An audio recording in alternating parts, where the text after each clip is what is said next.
Isaiah 5:20. Woe to those who call evil good and good evil, who put darkness for light and light for darkness. We're going to be looking at something which is beyond the pale now. And you'd read the headlines of this and you'd think, wow, this is, helping women, etc. And the word manipulated is being used in such a way as, once you've read the article, it's like reverse speak, gobbledygook. And if you for a moment consider what this article is meant to portray and what it really does portray, the message it really does get across, instead of the one these are trying to manipulate you into believing, brainwash you into believing, then you realise that this article is manipulative, and whoever devised this should be thoroughly ashamed of themselves and look in the mirror and ask where they stand concerning the innocent. And it says, Abortion UK, women manipulated in crisis pregnancy advice centres. And as we read on, we'll realise, actually, this is an attack on those who are giving advice and also those who are going for advice concerning abortion.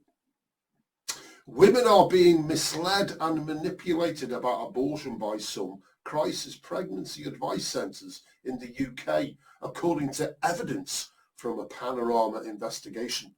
The centres operate outside the NHS and tend to be registered charities. So straight off, the attack is on anything outside the NHS, okay? The NHS is deemed the one and all, a bit like the WHO. You must abide by what they say, otherwise you get banned, okay? Most say they don't refer women for abortions, but offer support and counselling for unplanned pregnancies. But the BBC's investigation reveals more than a third of these services give misleading medical information or unethical advice, and sometimes both. Abortions have been available on the NHS, it goes on, but pregnancy counselling is available through the NHS and regulated abortion providers. But searching online, Panorama identified 57 crisis pregnancy advice centres advertising. Most claim to provide a safe space for women to receive support and accurate information about their options. Okay, it seems as we read on, the BBC don't want people to have options because they're trying to shut them down, it seems. The BBC decided to investigate after hearing from women who had been to these centres. One said she had been traumatised and that the centre had tried to manipulate her into not having an abortion. Oh my dear. You'll read on, just read on. The Panorama team wanted to find out more, so contacted all 57, posing as women wanting advice about their options, including abortion. Of these, 34 directed to the NHS website or regulated abortion providers. Some 21 centres gave misleading medical information, according to the BBC, remember folks, determined on whether you're pro-mass murdering unborn children or not. Okay, bear that in mind, and unethical advice about abortion. 7 centres said having a termination could lead to post-abortion syndrome, a mental health condition likened to post-traumatic stress disorder, which is not recognised by the NHS. I'm sorry, there's been hundreds and thousands of medical conditions not recognised by the NHS in our history, and it is clear that having an abortion, there's lots of evidence out there, outside of the NHS, that clearly demonstrates having an abortion leads to mental health conditions. I'm not saying all, unless they're suppressing it. But I'm sorry, you can't kill an innocent child unless, of course, you're a mass murderer those who have no compassion, etc. A lot of these mass murderers don't. This is the same thing. 8 centres linked abortion to infertility and problems carrying future pregnancies to term. Yes, that is a medical fact. They can lead to infertility, depending on how many you've had, and problems carrying future pregnancy to term. In fact, even getting pregnant. 5 centres linked abortion to an increased risk of breast cancer. We should read on. The NHS says, like any medical treatment, there is a small risk something could go wrong. Okay. Like a medical treatment. Killing a child is medical treatment. And that having an abortion does not increase the risk of breast cancer, infertility, or mental health problems, according to the NHS, who are pro-kill children. Remember that, folks? The NHS, the National Services, they're supposed to be there to protect life, not kill innocent children. And our taxpayers' money is going to slaughtering unborn children, innocent children, the innocent. Leading medics in the field of obstetrics and director of an abortion provider, Dr. Jonathan Lord, said women needed an informed choice which required good quality, unbiased information. Unbiased? By what standard are you setting that unbiased or biased standard by? Whose standard? The pro-abortion industry? The kill your kids en masse 40 million around the world every year standard? During telephone and in-person consultations, Panorama was told, women who have an abortion suffer emotional distress. Yes, they do. Women have an abortion, so that's a medical fact, because they know they have been a mother, but they have no baby. Yes, they were a mother, and they're still a mother. The difference is they've murdered their unborn child. They've slaughtered their unborn child. They've had it chemically slaughtered. They've had it ripped apart in the room, and they've had it thrown in an incinerator. No better than what happened in the concentration camps of Nazi Germany and Poland and across Europe. No better. The same thing. Innocent human life slaughtered in the womb and thrown in an incinerator. The same thing. They would suffer consequences after having an abortion and walk out of here a different person. Well, I'm sorry.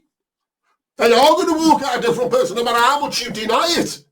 They've just killed their child. Murdered their child. They knew what they were doing. They went in there. We've been told. Informed consent. They've had consent. They know what they're doing. They've been brainwashed all over the place to believe this is normal. Many women and parents going to abortion clinics knowing and saying they know what they're doing. Women who move on quickly after an abortion have done so because they are blocked out of their minds that it was a real baby.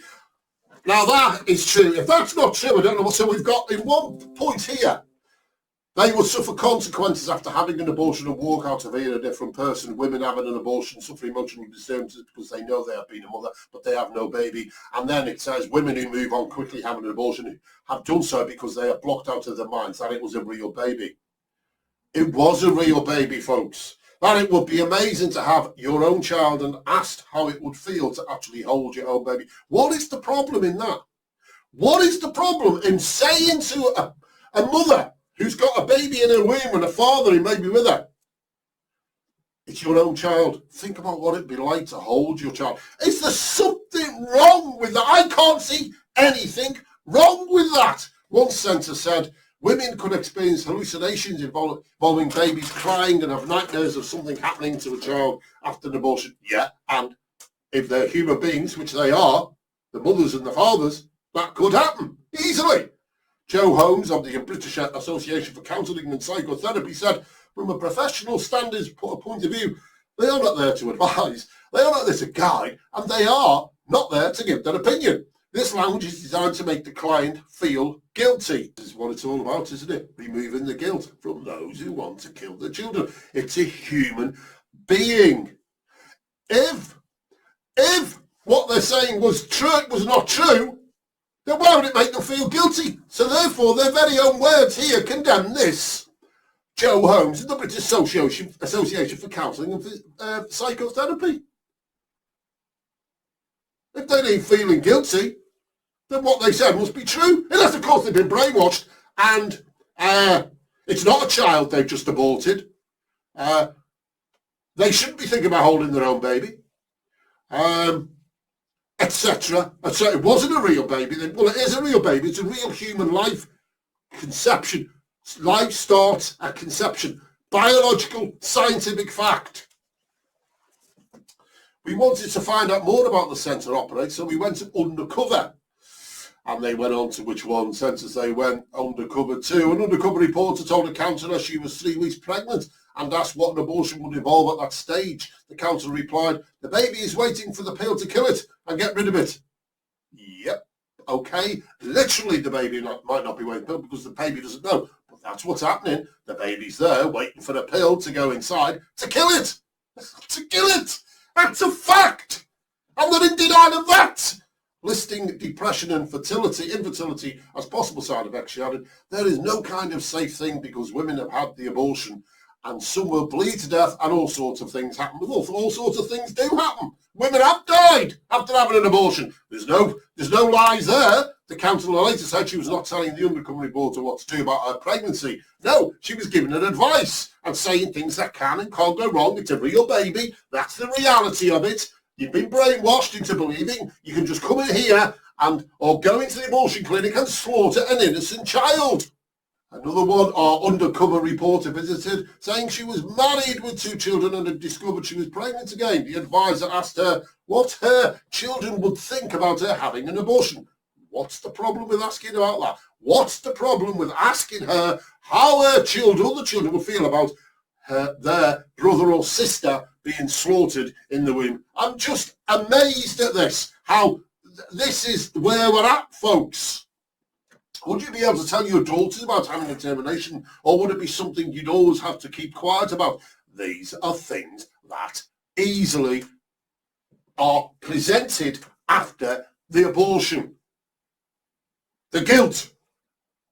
It's going to be guilt in most cases. The reporter was handed a leaflet which said avoidance of children was a psychological risk. Asked what that meant, counterfied, having the termination and feeling like maybe you shouldn't be around children as a result. Well, of course, guilt. The counsellor added, if the reporter wanted to have an abortion, she should consult the NHS website. Okay, there you go. Consulted to the mass slaughtering machine in our country of the day, that place you go into a hospital and an appointment, and not too far down the road there are children being chemically burned, there are children being sliced to pieces in the womb, etc., and then thrown in an incinerator. Mrs. Holmes described the exchange as extraordinary. It's the woman's experience and she's just trying to manipulate the conversation to her end. She said, no, she's trying to help the person who was sat there with an unborn child in her womb realise the reality of what she's about to do. Dr. Richards said, we have a 14-year track record of compliance with all our regulatory obligations, and over 1,200 women have benefited from the work of our staff and volunteers. He added that anyone who has read the centre's website can see where they are coming from. Another one, before we went undercover, we spoke to Ashley, 30, who contacted the centre after discovering she was pregnant in 2021. The mother of 5 said she had wanted an abortion and that the centre had told her over the phone she could get one on site. When she arrived for her appointment, she said she was told she needed an ultrasound scan. It revealed she was pregnant with twins. They said, you have to look. They said, you have to look. These are your babies. And when I finally turned to look, I saw 2 wee babies on the screen. She said, I wiped my jelly off and left the room. That was enough for me. Now listen to this. She's just seen her own children on the screen on an ultrasound scan. Okay? Ashley went ahead with an abortion and said her experience at Stanton Healthcare had left her traumatised.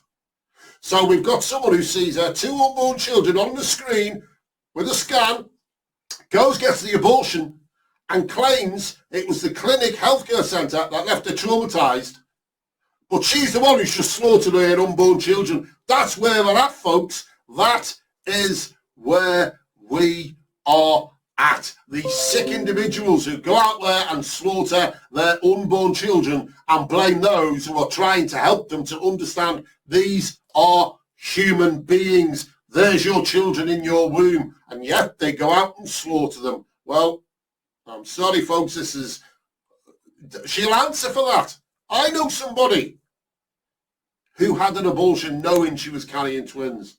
She will stand before him who created all things. She's lived with the guilt with it. It's horrendous, folks. Claire, who was 10 weeks into a planned pregnancy, agreed to secretly film for Panorama.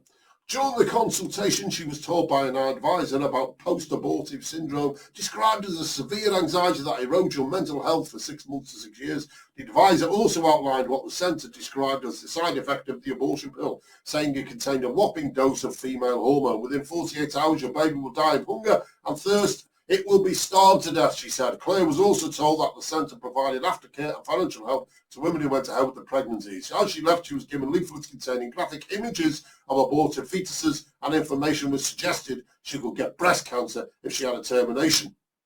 Dr. Lord said the findings were extremely troubling. There is no increased risk of serious mental illness, infertility or breast cancer after abortion, he said. These centres are set up to target women who are struggling with the decision and then give false advice to try to sway them away from an abortion.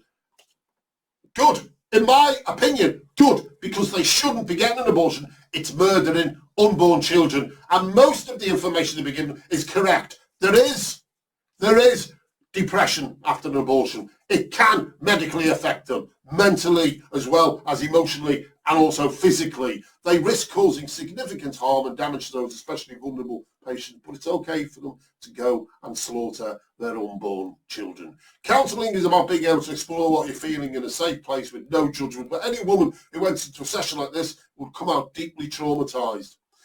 Daniela Versailles, Stanton International's chief operating officer, told Panorama she was not prepared to discuss post-abortive syndrome, but she added, without our clinics, women are advised that having an abortion could lead to lifelong grief, sorrow, regret, and it can impact them negatively. Yes, it can. It's a human being. Defending Stanton's use of ultrasound scans, she said the truth should not be hidden from women. And so to provide a medical scan is absolutely acceptable and called for and necessary for a woman to make an informed choice. Come on, folks, do you agree with that? You know, showing them their child. And then the one who had a scan of 2 children went and aborted the children anyway, and then said it was the clinic that caused the traumatisation. Unbelievable. Asked about their leaflets, Ms. Miller said, I don't believe it's inappropriate to show a woman that the actual outcome of an abortion is. We are committed to providing women with the truth and with the resources that they make to make the best possible decisions for them and their baby, etc., etc. The Charity Commission in Northern Ireland told Panorama it is already looking into Stanton Healthcare. The Charity Commission in England said it is assessing information provided by the programme. Okay, folks, I mean, at the end of the day, I'm a firm believer in we must do all we can to present to these women, these men, these families, these parents, the reality of the child in the womb, because it's a child from conception at all costs, and we must tell them the truth, not let them believe the lies that they've been brainwashed with into believing it's acceptable to kill your child for any reason whatsoever. You know, people go on about, oh yeah, but what about if the mother's life's in danger, or it's a rape, or it's this, or it's that. Well, they are the minusculest 0.00% of all abortion. Most abortions are carried out because of lifestyle choices. Too expensive to have a child. I won't be able to afford this. I want to live my life. I've decided to go here, decided to do that. It's just not right now. My new partner won't like the baby. But I mean, if you can kill an unborn child for that reason, you really are a sick individual. And I'll say it straight to you, you're guilty of murder and you will stand before him who created all things. I've got no qualms over that. I will say that Exodus to you. 23:7. Keep far from a false charge, and do not kill the innocent and righteous, for I will not acquit the wicked. Proverbs 24:11-12. Rescue those who are being taken away to death. Hold back those who are stumbling to the slaughter. If you say, behold, we will not know this, does not he who weighs the heart perceive it? Does not he who keeps watch over your soul know it? And will he not repay man according to his work. Proverbs 6:16-17. There are 6 things that the Lord hates, 7 that are an abomination to him: haughty eyes, a lying tongue, and hands that shed innocent blood. Psalm 127 verse 3. Behold, children are a heritage from the Lord, the fruit of the womb a reward. There's forgiveness for those who have had an abortion, or those who are thinking about having an abortion. Don't have an abortion. That's what life is. Your children, they're fruit. They're a gift from God. And they bring you great joy. Yes, up and downs, affordability, but that's the way it is. There are women out there and potential fathers out there who can't have children and would love children. Why don't you adopt your child? Why kill an innocent human being? Show some courage, real courage, and stand up and say no. We're not slaughtering our unborn children. If I can't look after this child, I'm going to pass it to somebody who wants to love this child. I want to give someone else the gift of love in a child. Stop being selfish, because that's what it is. And for those women out there who are being manipulated into having an abortion, i.e. the NHS will do it to you, your doctor will do it to you, manipulated into having an abortion and coerced into having an abortion, seek help. There is help out there. And there is forgiveness for those who have had an abortion, who have murdered their unborn child, because that's what it is. If you've murdered your unborn child, there's forgiveness. And that forgiveness is in God, because we'll all stand before God and give an account of all the things that we've done whilst in the body.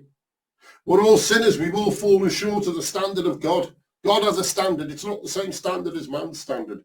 Man's standard is, if I'm better than the person next to me, then I'm a gooder person or more good a person. But God's standard is a set of standards. Have you stolen? Have you lied? Have you committed adultery? Do you take the Lord your God's name in vain? Etc., etc. Are you a murderer? Are you practicing sexual immorality, whether that's homosexuality, lesbianism, whether that is fornication, whether that is lusting after other women, whether that's, I say, adultery, etc. It's a whole broad spectrum of sexual morality. It's not just, which people seem to be thinking it is, just homosexuality and lesbianism. These are sins outside of God's standard. You're breaking the standard of God by performing those acts, those sexual, immoral acts. And since the garden, when sin entered into the world, into God's creation, because Adam and Eve chose to disobey the laws of God, and they chose to hear and listen to Satan and follow their own way, their own laws, and they chose to ignore God and take from the fruit of the tree of good and knowledge, of evil and good, and knowledge and good, etc. And from the moment they took that fruit and disobeyed God, they realized their nakedness. They realized something had changed, and they no longer walked openly in the garden with God, but they hid from God. And God shouted out to them and said, "Where are you?" And they said, we're hiding our nakedness, we're hiding behind this tree or whatever. And he said, "Who told you were naked?" And then it went into the description of what happened. And God made them a covering. He sacrificed an animal, because God's a holy God. You might not like the idea of sacrificing an animal, but they get sacrificed, just to let you know, millions and millions of times every day for you to eat them, okay? So God sacrificed an animal, and he covered them, a temporary covering.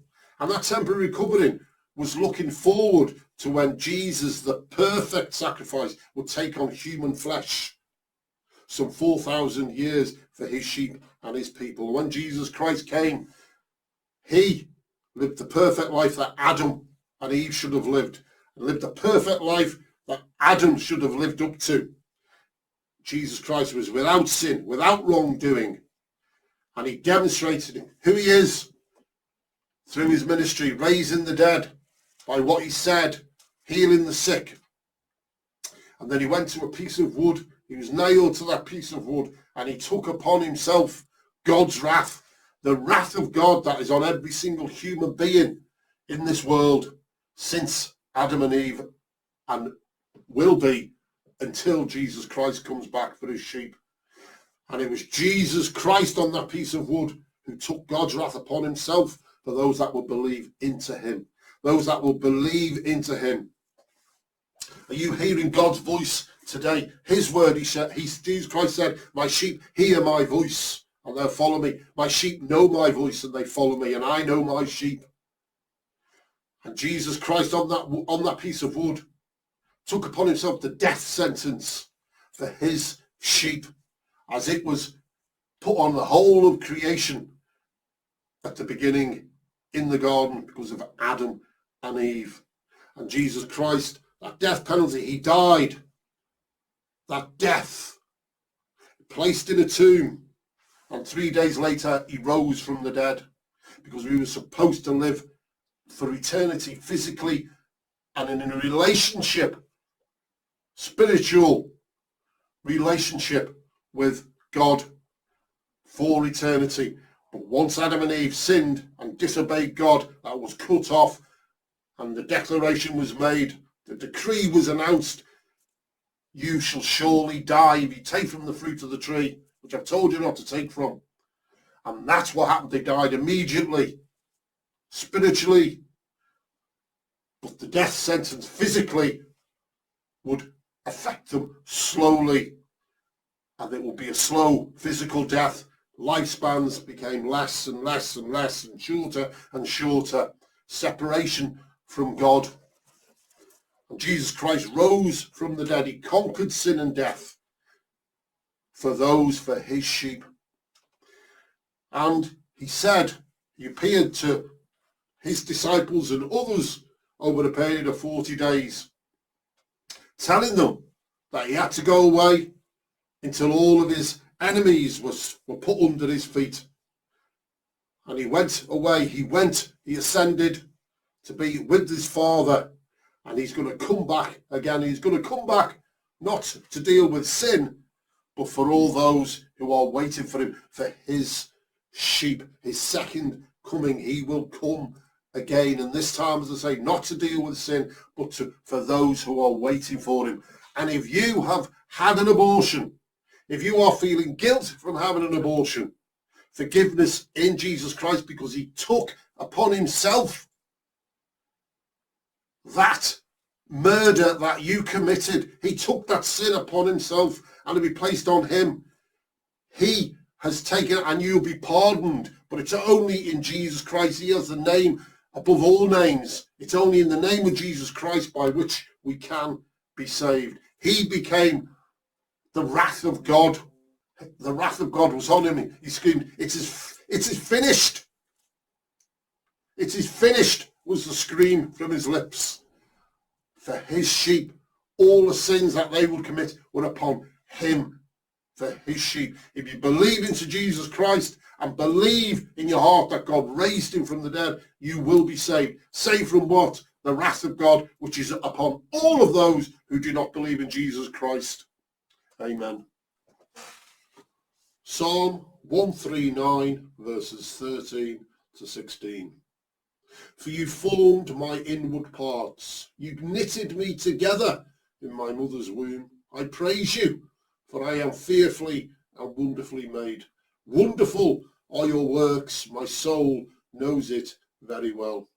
My frame was not hidden from you when I was being made in secret, intricately woven in the depths of the earth. Your eyes saw my unformed substance. In your book were written, every one of them, the days that were formed for me, when as yet there was none of them.